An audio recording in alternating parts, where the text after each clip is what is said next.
আসসালামু আলাইকুম। আপনারা যাদের এক অসহায় পরিবারের ঘরের কাজ দেখেছিলেন, তাদের ঘরের খুঁটি আজকে দাঁড় করানো হয়েছে। ঘরের কাজ বলে এটাকে, ঘরের কাজ দাঁড় করানো হয়েছে। এটাকে টিনের ঘর করে দিচ্ছি আপনাদের সহযোগিতায়।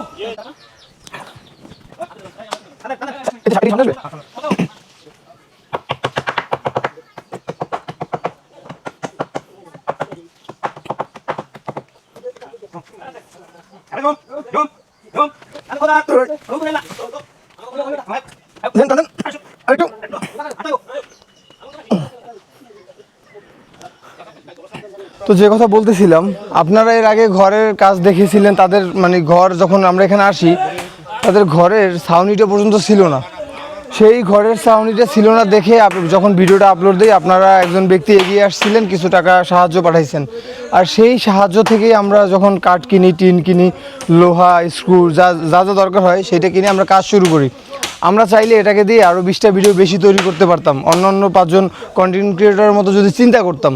কিন্তু আমরা সেই চিন্তা করিনি, কারণ এই জায়গাতে যারা বসবাস করতো তারা মানে টিনের ছাউনি, একটা ছাউনি ছিল না। গোলপাতার যে ছাউনি, সেটা গোলপাতা পচে গিয়েছিল। তো আমরা যদি সেই অপেক্ষা করি আরও কয়টা কন্টেন্ট হবে কিংবা মানুষ দেখবেন, আপনারা টাকা পাঠাবেন, তারপরে কাজ শুরু করব, তাহলে আসলে সেই ছোট্ট 2টা এতিম বাচ্চাকে নিয়ে তারা আসলে বৃষ্টির মধ্যে ভিজতে হইতো। এখানে কাজ যত তাড়াতাড়ি সম্ভব তত তাড়াতাড়ি টিনের ছাউনিটা দিতে হবে, তারা যেন বৃষ্টির পানিতে না ভেজে।